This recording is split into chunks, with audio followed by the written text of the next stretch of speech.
to YouTube.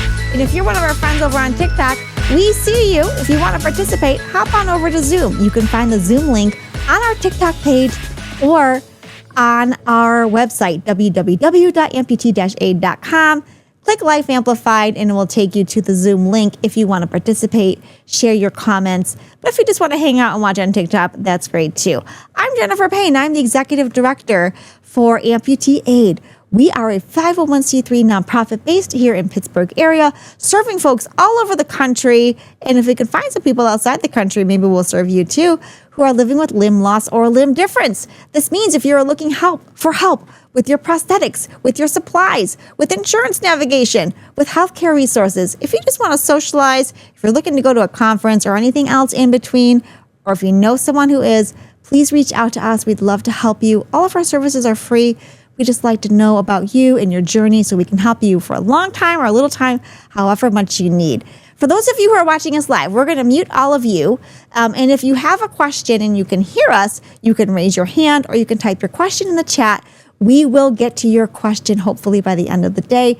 And if we have a lot of questions by the end of the presentation, we'll try to answer your question today too.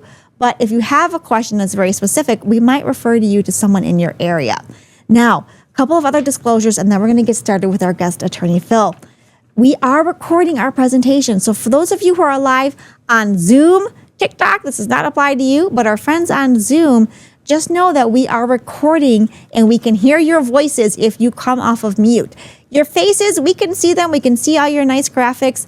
But if you are wanting to participate, if you want to ask a question live, you can do that. Just know that the recording will capture your voice. So everybody on the internet will hear your voice. If you're uncomfortable with that, that's okay too. You can type your question in the chat and we will read your question live today. If we don't get to all the questions, we will capture as many as we can and we will answer those in writing and we will reach out to you if it's very, very specific and you would benefit from very specific information in your area. Now, we have a very special guest with us. You've seen the advertisements. We have had a lot of questions about Social Security disability benefits, and we wanted to make sure we had an expert who could answer those questions. So we are very fortunate today that we have attorney Phil, who is a partner at Edgar Snyder Law Firm. Edgar Snyder Law Firm is a Pennsylvania-based law firm that also works in Ohio and West Virginia. Is that right, Phil? That's correct. Yes, since 1982. We're going on 44 years of practice. Now, maybe not you personally, since you're only 21, but the firm has been around for 44 years. Am I right about that? That's correct. We've been here since 1982. Yeah, since 1982. And one of their focuses is Social Security disability benefits, which is the work that you do. Is that right, Phil? That's correct. So we asked you to come here today, and you all, whether you're with us live, and if you are live, put in the comments if you can hear us where you're from. We'd like to know how far we reach. And if you're watching the recording, put in the comments too, and that applies to you in TikTok world. Put us the comments where you're from. If you want us to reach out to you, share your contact information. That does not go on the recording. We will reach out to you and connect with you. I want you all to know Edgar Snyder Law Firm and Phil have given us their time today pro bono. That's huge. They're gifting us with their resources, their expertise, and their information about Social Security disability benefits. So thank you very much for doing that. Round of applause, finger snaps, celebration emojis for you. Thank you for doing that. Now, what you should also know, and then I'm going to turn it over to you, Phil, is we cannot give you specific legal advice. Please, y'all know this. We do not give medical advice. We cannot give you specific legal advice. We're talking about general information, core concepts, things that are helpful for you or someone you know who has questions about Social Security disability benefits. That's why we're calling it 101. But please, nobody tell an attorney that Attorney Phil is your attorney, because he is not. Right, Phil? That's correct. All right. We're not giving you specific legal advice. For legal advice, we care about you. We will put you in contact with a lawyer who can. Phil's super smart and is a partner in the firm, but we legally are not giving you legal advice, to put it bluntly. True? Every case is different. Okay, you got to consult with an attorney. Exactly. All right. We'd love to give you all $1 billion, but we cannot guarantee that, and that will not happen through Social Security disability benefits, right? Unfortunately, that's correct. Okay. And I'm saying that somewhat in jest, y'all, because I want you to smile, but just please know we want you to rely on this information for core concepts and basics. Legal advice you've got to get from a lawyer who's licensed in your area. Okay, so Phil, without further ado, we do have a presentation that we're going to show on our screen. And Nick and Lucho, are we able to put that up on the screen so that we can see it? Thank you. And we'll start with our presentation, but Phil, as we're getting that pulled up, I did grab some questions that are common questions our attendees ask us, as well as some questions that we received on TikTok. And with your permission, I'm going to interject as we go along and ask those questions. Are you okay with that? Please do. Wonderful. Okay, so let's take it away. Let's get started. Social Security Disability Benefits 101. So I'm thrilled to be here talking about a subject very near and dear to my heart, which is Social Security Disability. Just to give you some background on myself, I am a partner at Edgar Snyder. I've been handling workers' compensation claims and Social Security disability claims for 17 years at this point. I started out my career at Edgar Snyder. It was my first job out of law school. I really studied workers' compensation law in law school. Once I started working for Edgar, my boss came to me one day and said, "We really want you to learn how to do Social Security disability claims." And I knew very little about it. I knew in general what it was, but I had never done it. So quickly learned two things. One, this is the last resort. This is it for a lot of people. It may be their only option for financial security and independence in their life because they can't work. And two, this is a very emotional process because you know you're disabled. You have to convince the federal government of that fact, and there's a lot of hoops to jump through, quite frankly.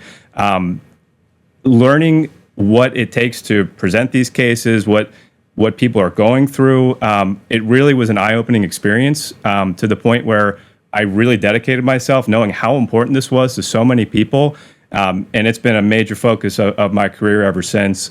I grew up in Pittsburgh. I'm from the South Hills of Pittsburgh. Anyone that lives in Pittsburgh knows that if you grow up in the South Hills, you don't leave the South Hills. So I still live there now. So I'm thrilled to be here Thank you so much for presenting this topic today, of course.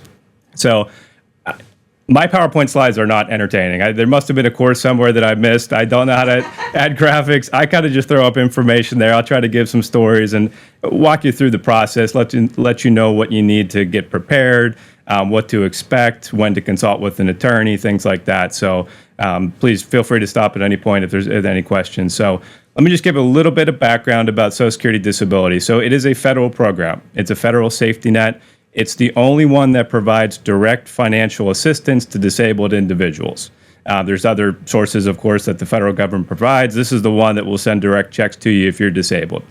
You get the monthly payments, similar to Social Security retirement. It's the same cadence. It's a monthly benefit check. We'll get to some of the amounts involved a little bit later on. Another key fact, it is the gateway to Medicare eligibility before age 65. So everybody gets there at 65, but you can be on Medicare at any age in your life if you're found disabled through Social Security disability, which is a huge benefit to this program. One caveat, Social Security itself pays monthly benefits. They do not pay medical bills. They don't cover anything directly to providers, medical equipment. That's all through Medicare. So Social Security itself is just a financial program. Two main forms of Social Security. Most people are familiar with the first one. That's the Social Security Disability Insurance. If you're found medically disabled and you have enough work credits, which is basically paying into the Social Security system every time you get a paycheck, you qualify for that. That pays at a higher rate, and I'll go through that in a minute. But if you've worked 5 out of the last 10 years, you should have that insurance coverage. If you don't have the work credits, you can still qualify for the second form, which is supplemental security income. It's the same medical standard. You have to be found disabled, but you don't have the work credits for SSDI. That's when that second one would apply. So payment amounts. With Social Security disability, it's calculated by your lifetime average earnings.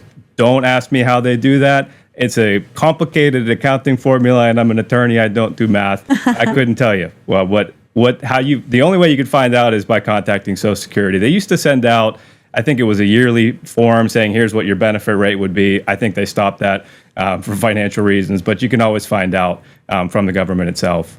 The average payment is about $1,500 per month. There is a max rate, which currently for this year was $4,018. Some people think that somehow you're going to be penalized like you are for taking Social Security retirement early. One of the really nice things about Social Security disability is that you get the full rate as if you were retired, but you get it much earlier in life. So there is no downside in terms of filing earlier in your life. It becomes a little bit more difficult the younger you are, and we'll get to that in a little bit, but there's no financial penalty.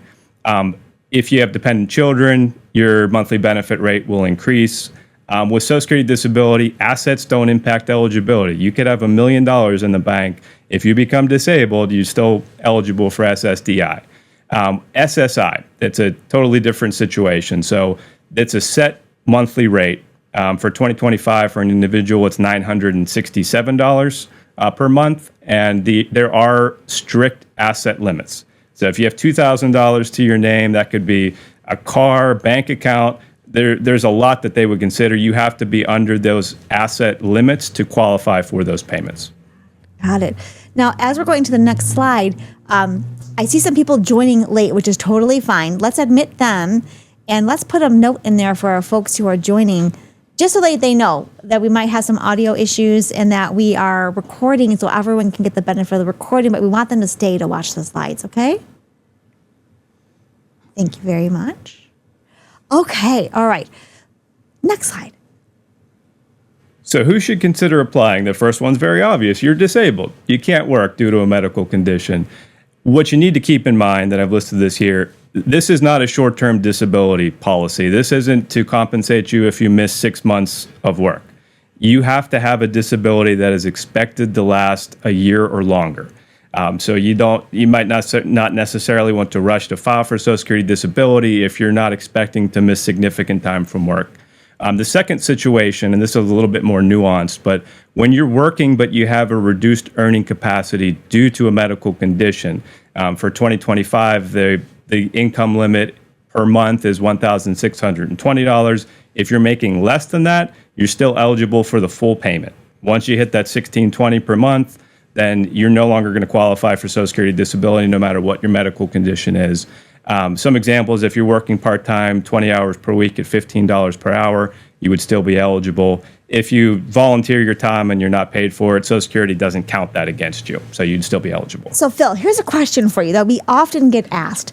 If we have someone with limb loss or limb difference who is already receiving Social Security disability benefits, but they want to get a part-time job, if they are making below that $1,620 a month, is that appropriate? Is that okay? Does that affect their benefits at all, or does it depend? Highly encouraged by Social Security. Okay. There's no impact on your benefits, so I would tell everyone, if you can work part-time and if you keep it under that $1,620, you get your wages and you also get your Social Security disability. All right, so for folks who may be on Google or social media or a friend of a friend, if they've heard you can't work at all, that's not correct. That is not correct. Okay, all right. Let's keep going. So when to apply? Soon after you stop working is the best answer. You can only go back 1 year from the date of your application for your benefits to be payable. So if you become disabled and you don't apply for several years, you're missing out on a long period of time that you could possibly be eligible for benefits.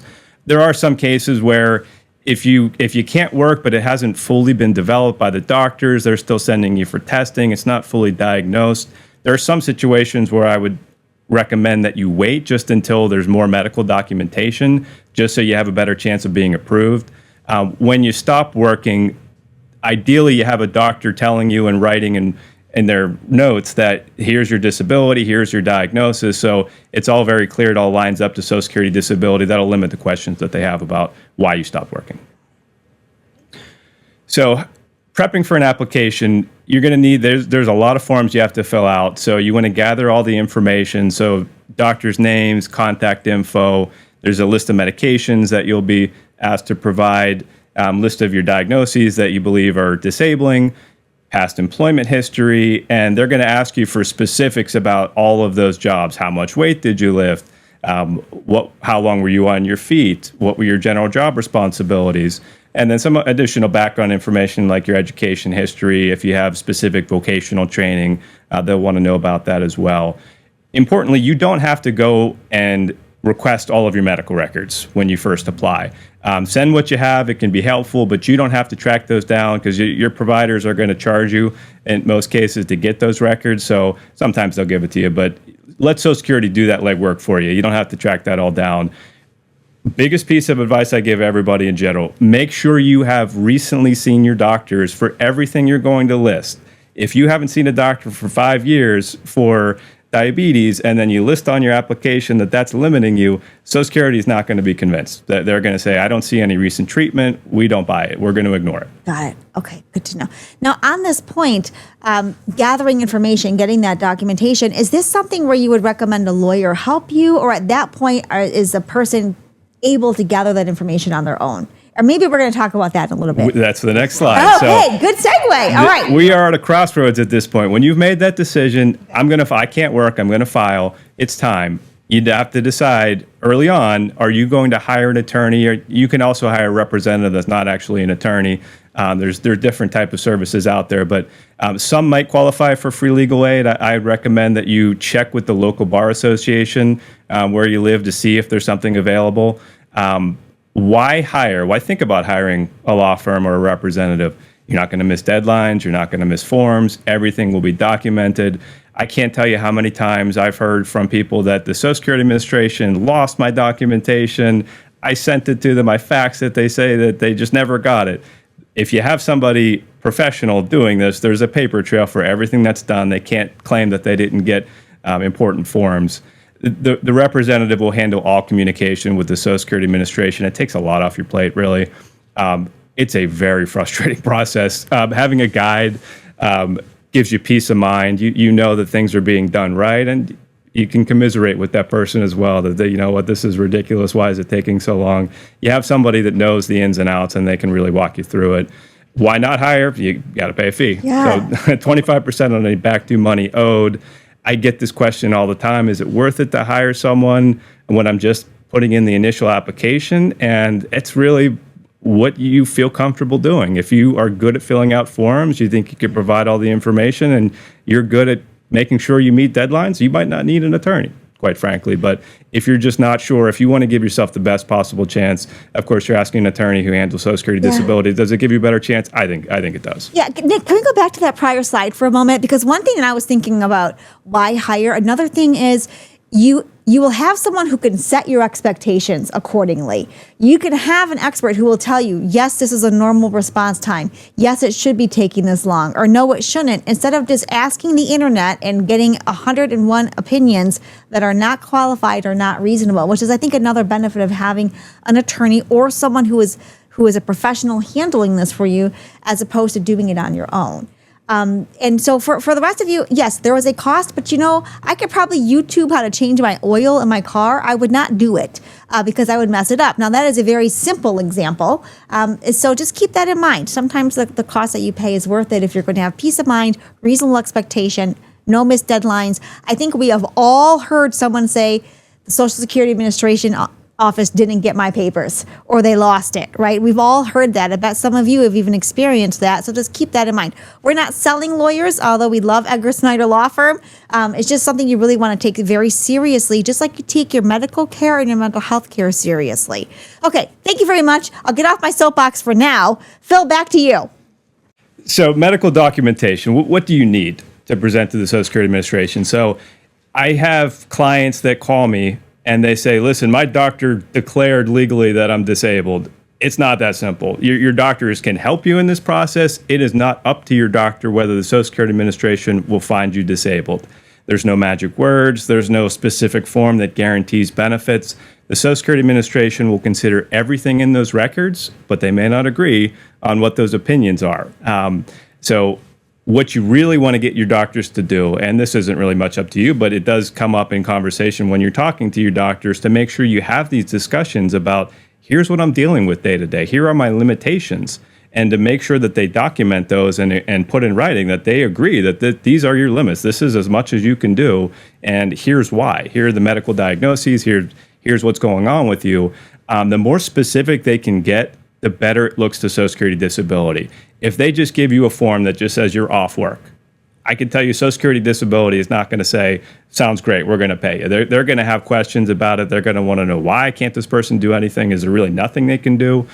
Some examples of what I've seen in medical records that really, really go a long way in convincing Social Security that you're disabled: no lifting over 5 pounds from waist level, limit the standing to up to 2 hours per day with an option to sit stand, frequent breaks, elevating your feet. Those specific restrictions can be the difference between approval or denial.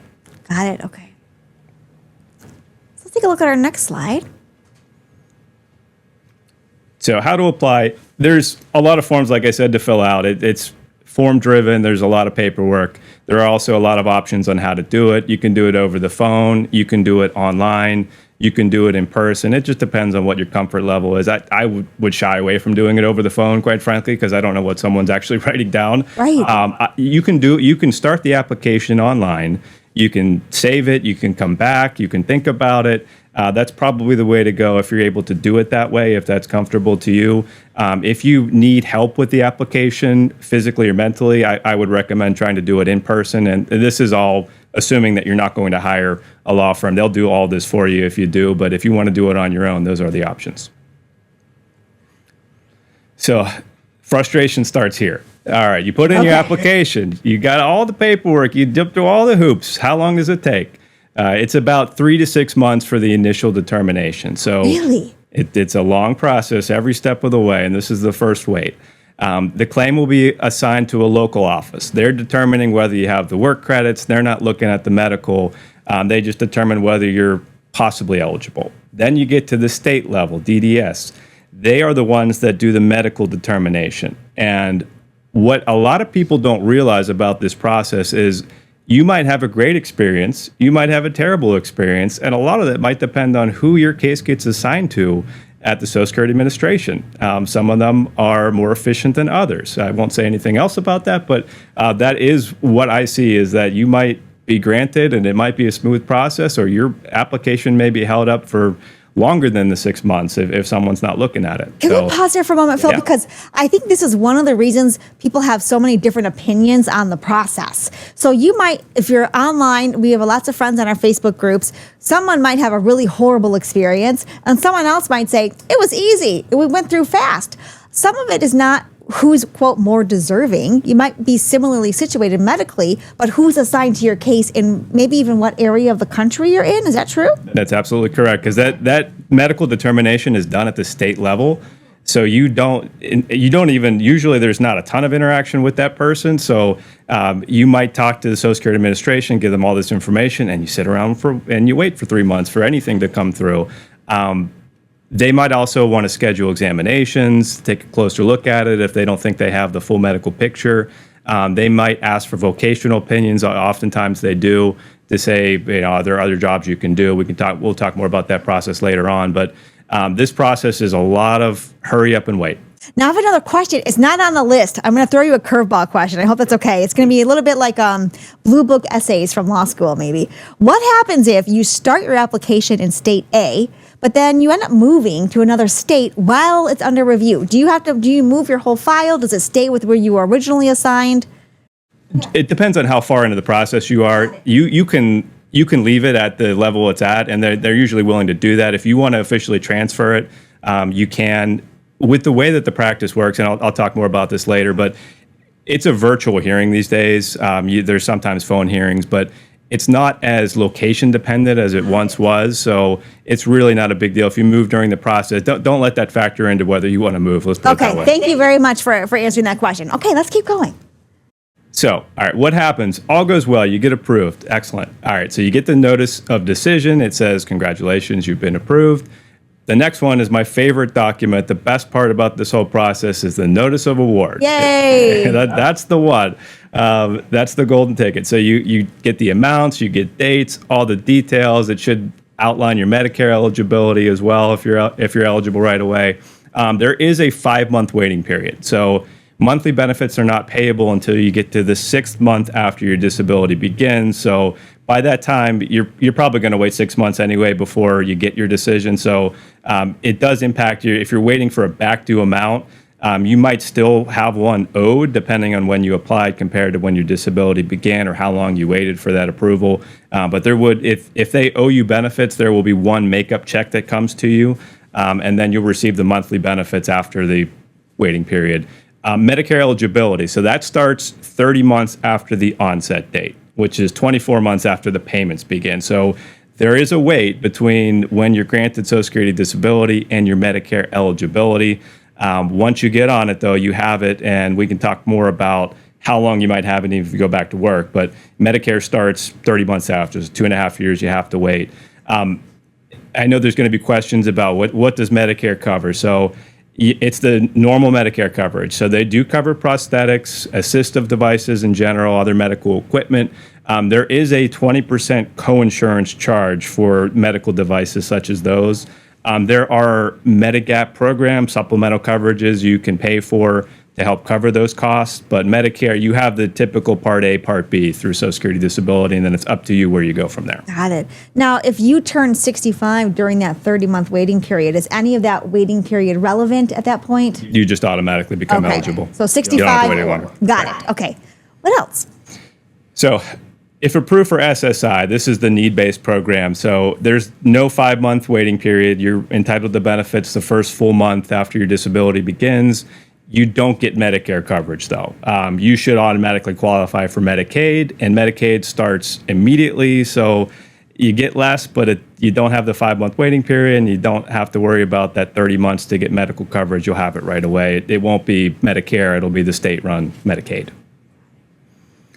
If denied, so this is the tough one to get, the notice of decision saying, we don't believe you're disabled. What you're going to have to do is file an appeal. You can do that similar to how you apply. You don't want to do this over the phone for sure. You can do it online. You can do it in person. You can mail it in. If you hire, and at this point, you should absolutely consider hiring an attorney. This process gets very difficult from this point on because there are strict deadlines. You have 60 days to file for reconsideration. That's the first appeal.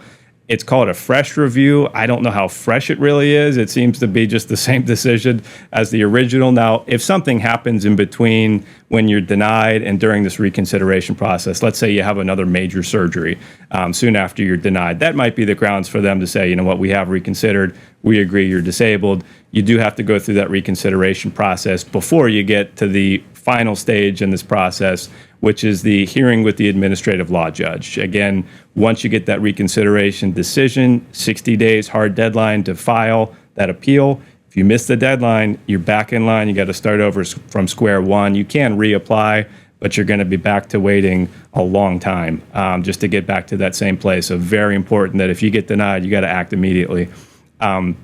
Waiting for the ALJ, another huge source of frustration for myself and everyone in this process. 12 to 18 months, usually. There were times, there was a backlog. We were about 2 years out at one point. Yeah, this was before COVID, but everything was in person. Judges were just overwhelmed with claims, and we were waiting 2 years to get hearings. They've streamlined it a little bit.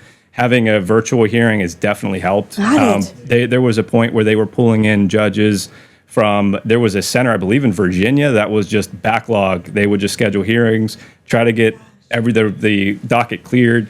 So we're in a better situation now that we were, but you're still probably going to be waiting a year. Absolutely. Now, I have a question for you. If you're waiting during that time and you ultimately are deemed eligible, do you get back pay for that whole time? Okay. Yeah, you can go. So the date of application is what matters. So you can go back a full year before the date of application. So even if it takes years for you to be approved, ultimately you don't lose out financially, but you wait a lot longer, which is not ideal. Now, another question for you, Phil, and you might be getting to this, but well, you know what? Let's close out the bottom of your slide first, your last point, and then I have some questions for you because we get a lot of questions about denials. Sure. So what else did you want to say there? Okay, so when you're denied at the initial stage, the reconsideration stage, Social Security they're going to shut it down. They're not going to be requesting medical records for you. They're putting it all on you at that point.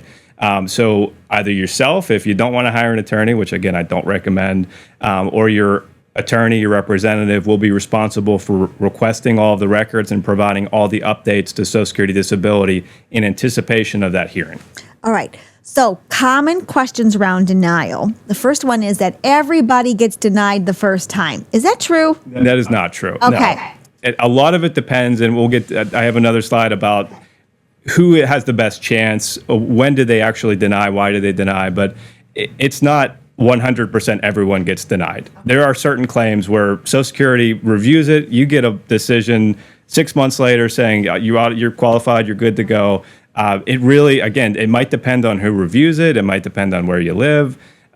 Your medical condition, certain conditions, there's no question, and they don't want to deny claims, clogging up the system when they know that ultimately a judge is going to say yes, you should receive benefits. And related to that, it seems to me that would be a reason to start with a lawyer or a professional from the beginning. Some people think, well, it's likely I'll be denied, so I'll just wait and find out and then hire a lawyer. Is that a good idea, bad idea, or does it depend on the circumstances?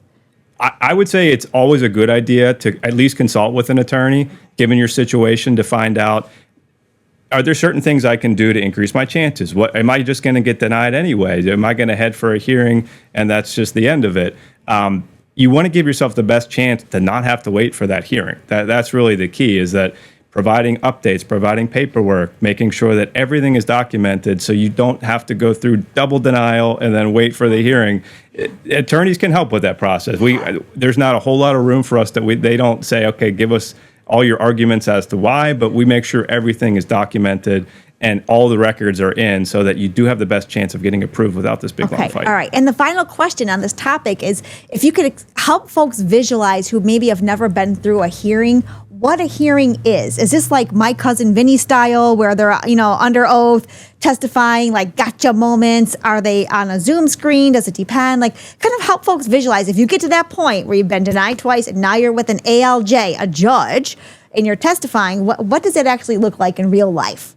So it's a non-adversarial proceeding. So Social Security is not going to send a representative to argue against you. The judge is the fact finder. The judge is really just trying to figure out, okay, I've read the medical records. Tell me what's going on. What happens day to day? Why do you feel you're disabled? You don't have to go through from day one, here's everything that's happened. Here's every doctor I've seen. The judges all know that. This is your 1 hour to have a very nice conversation with the judge who wants to figure out what's going on. The judge they're not told deny claims. They want to find out what's going on to see if you qualify. You will be under oath, you will be testifying, but I describe it as a conversation about your life with someone that is going to decide a very important thing in your life. So you want to be honest, you want to be open, and you definitely want to have a representative at that hearing, because the judges will ask a lot of questions, and they might ask all the relevant questions, but as an attorney, we also have an opportunity to ask questions. And that's when we can really get into, okay, this wasn't discussed. We didn't talk about some of these other issues you have. How does that impact you? Tell me about how you position yourself at home. Well, why do you feel that if you had to go into an office setting, why that wouldn't be feasible? And you can really get into details that a judge may, not that they don't want to, but you only have 1 hour. The judges aren't going to ask every question. Right. It kind of reminds me of that saying, you don't know what you don't know, meaning a judge might not even think to ask a question to you that your lawyer might think is very relevant and should be asked. 1 or 2 questions can make a big difference. It might be it might be one thing where, we haven't talked about, I saw in a reference that you had to elevate your feet 2 hours per day. And the judge latches onto that, and then no employer is going to allow you to elevate your feet for 2 hours per day. So that could be the reason why you win. And a judge is not going to be giving you they're not going to give you questions that they know will lead to a finding of disability. They do want to find out, but they're not really pushing the issue. Yes. So for everyone watching, whether you're live, you're on TikTok, you're watching the recording, if you are at the point where, please just always consider hiring a lawyer from the beginning. But if you get a denial, absolutely hire an attorney. Work with an attorney who's going to help you through that process. And if for some reason you've managed to get to the point of having an ALJ hearing without an attorney, you need an attorney, all right? And you can contact Amputee Aid. We'd be happy to put you into contact with someone in your area who can help you. This is not the time to go it alone and hope for the best. Even you might all be bright, smart, intelligent people, but you really want an expert to handle it at that point. And just to piggyback on that point, even if you have a hearing scheduled and you don't have an attorney, but you decide, I can't do this on my own, this is a bad idea, the judge will give you a continuance. You can always ask for more time. More time. Okay. Treat it as if you were on My Cousin Vinny. I hope you all know that reference. And you're going to have a big, scary judge, even if it's a nice person. Don't do it on your own. All right. Next slide. All right. So what is disability? It's a legal term. It means different things in different forums. In Social Security, I put up the definition there: not able to engage in any substantial gainful activity, medically determinable physical or mental disability expected to last for 1 year. Any diagnosis, any medical condition can be considered as long as it's considered severe and it impacts your ability to function in some way. That can be physical, mental. There can be a combination of things going on that can lead to a finding of disability. So, for example, you have a heart condition, you have a back injury, and you're also treating with mental health professional for depression and anxiety.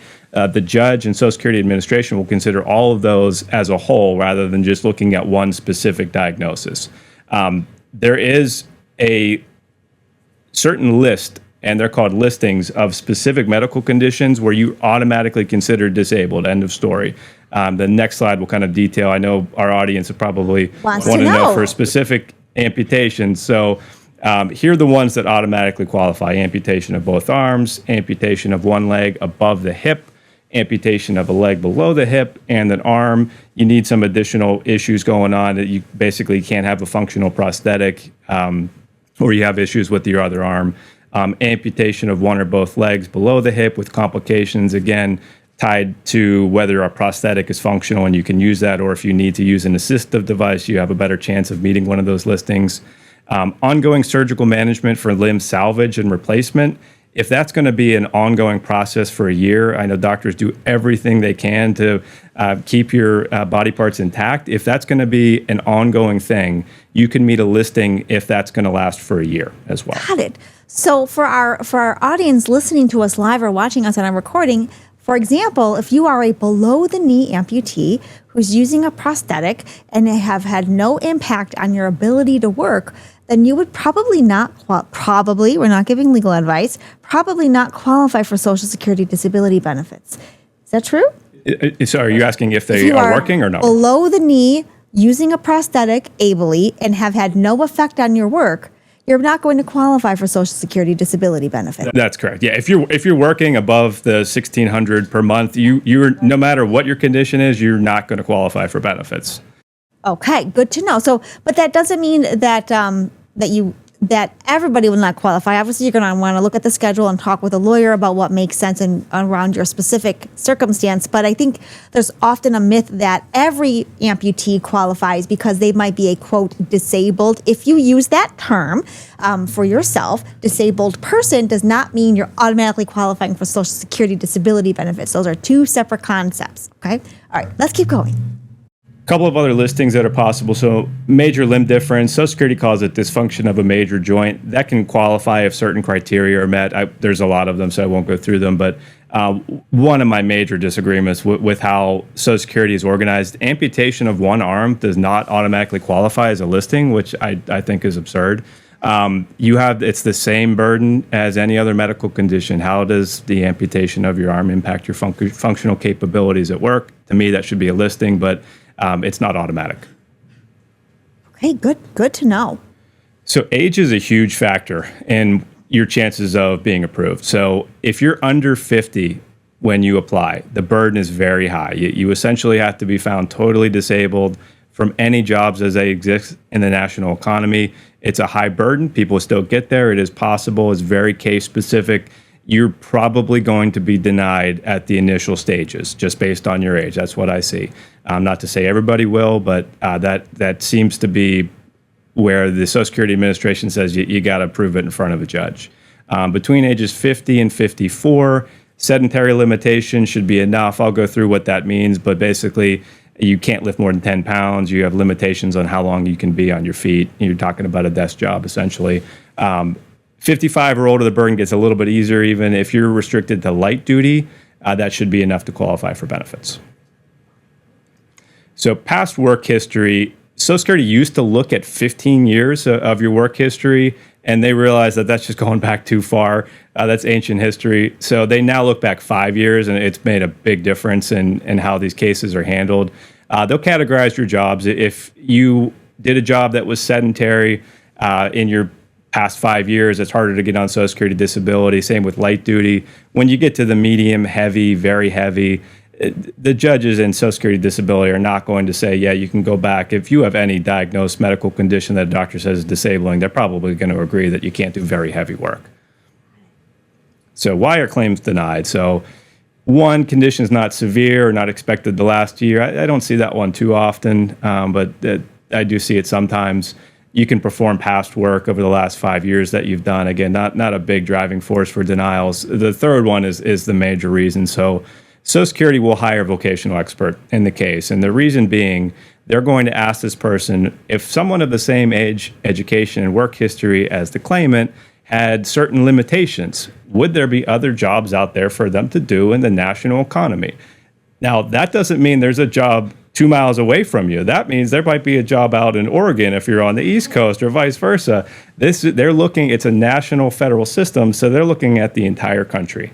And they have not updated the DOT codes, which are a list of here's every job that everyone performs since the 1980s. And so we see some absurd Is that like canary examples. breeders on there? And I have a story about the reptile farmer one, but so some examples, and these are ones that are still, I hear recently, motion picture projectionist, ticket taker, envelope addresser, someone that licks the envelope, I guess, eyeglass polisher, bolt sorter, security monitor, that's a huge one. Yes. And the list goes on and on. So I've never personally heard the canary breeder one. Okay. I did look it up and anticipate. I wanted to see what are the most ridiculous things that people have heard.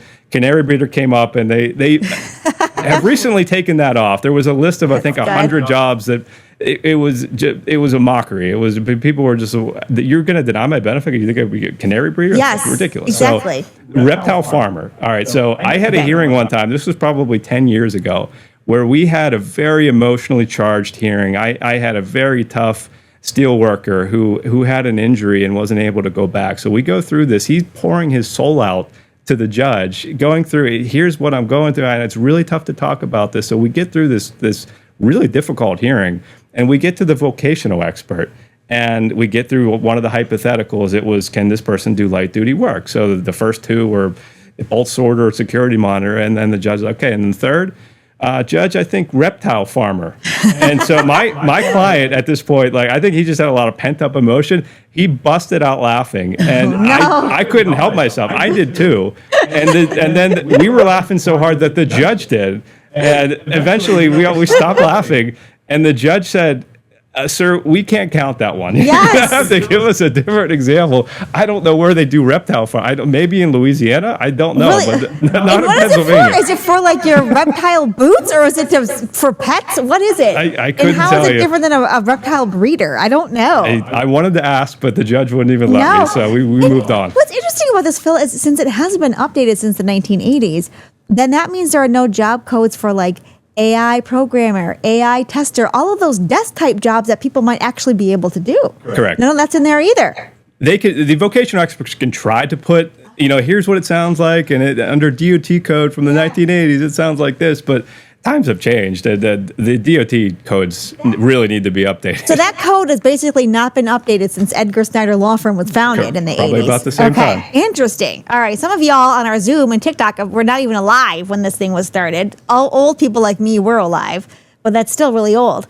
Now, on this point about the vocational expert, as part of this, if you get to the point of having a hearing, does the client have to go to a vocational expert and have an examination, or are they reviewing paperwork? No, they're reviewing paperwork. They'll do it at the initial stage, and you'll never talk to that person. You'll have no idea what sources they're relying on. They just say, you can do light duty work. Here's the 3 jobs. When you get to a hearing, that's the last thing that happens at the hearing. You go through your testimony, and then the judge will turn it over to the vocational expert to do we call it a series of hypotheticals. If you can do light duty work, are there jobs? So the claimant will hear the testimony, and that'll be their time to actually see this person.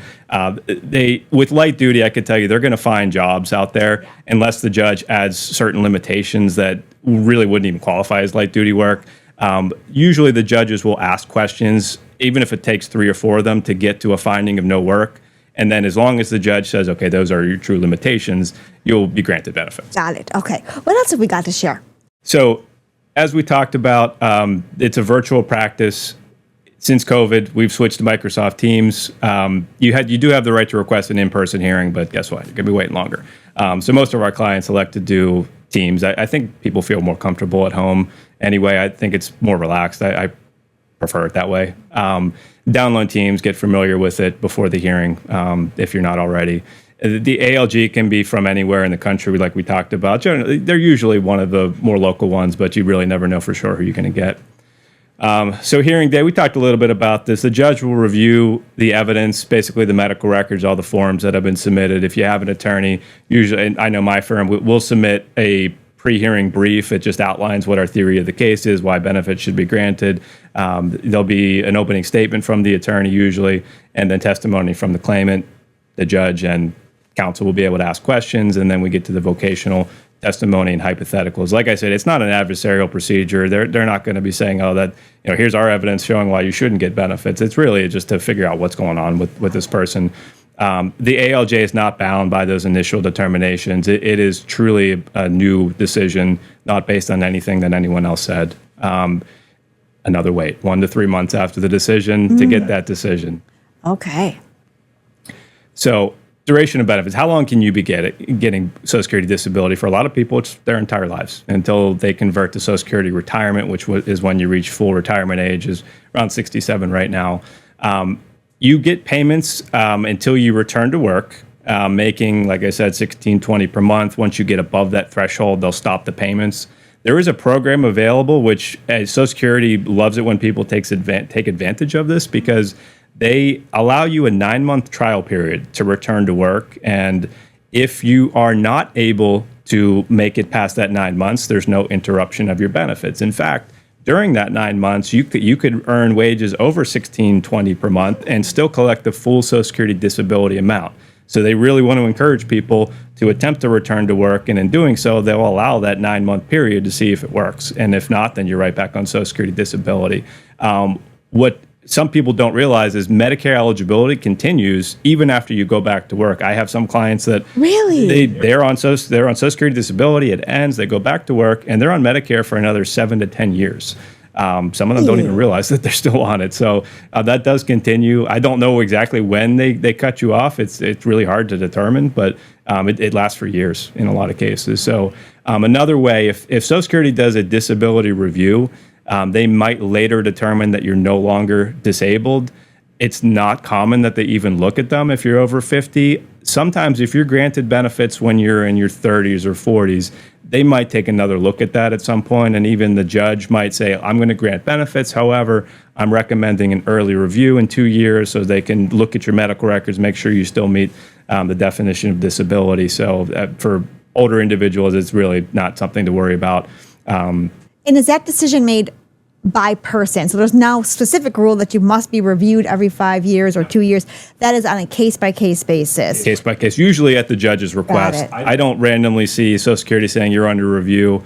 It does happen, and I don't know why sometimes, but once they approve benefits at age 50 or 55, it's very unlikely they're going to take another look at it, because really, unless you have a recovery and they see the records, but they would have to ask for review to even get to that point. It's not like your doctor's offices are sending the medical records into Social Security disability after every appointment. So they would actually have to say, well, we're going to look at your case for something. Got it. Okay, so, and I see we're after 3, but I would love if you can stay, if we can continue our presentation. For our friends who are able to stay with us, please do stay, because we do have some additional content we want to get to, but we are going to send the recording to everyone on Friday too, so you can hear the better audio, and you can also follow up with specific questions. But for those of you who are watching us live, if you have, and the recordings, if you have ever heard someone say, oh, I've been reviewed, and wondered, well, am I going to have a review? This is the answer. It's case-by-case basis, rare, and really not after age 50. But just be aware, if you're wondering if there's an automatic review of your benefits, the answer is no. It really is determined on a case-by-case level, based on a judge's decision. And I'm also asked if Social Security is going to hire a private investigator or do surveillance. Yes. They will not. They don't have the resources nor the wherewithal to do that. They're not going to watch you. Okay. Yes, it does come up. Like they're wondering, like, can I go shopping? Is someone going to be taking my picture and stuff? That does not happen. At least not for Social Security Administration. No, you can't tell about. They're not going to do that. If you're getting a divorce or something else, that's different. Okay. But for this, no one's going to be stalking you. Okay. Next. All right, so some state-specific resources. I'm an attorney in Pennsylvania. I can really only tell you about what's available here in Pennsylvania. There are no disability payment safety net in Pennsylvania. So I believe some states do have their own system, but in Pennsylvania, if you call the state government saying, I want to apply for disability, they're going to say, call Social Security. I talk to them. Programs that do exist in PA, you have Medicaid, of course, for medical coverage. OVR, the Office of Vocational Rehabilitation, fantastic service. They'll help with job training, vocational counseling. They'll pay for some of it if you qualify. If you're motivated to go back to work and you just don't know where to turn or what to do, contact OER. It's really, really helpful. You have PA Able accounts. It's a tax-free savings program to help make sure that you maintain your eligibility for all the benefits that you're receiving.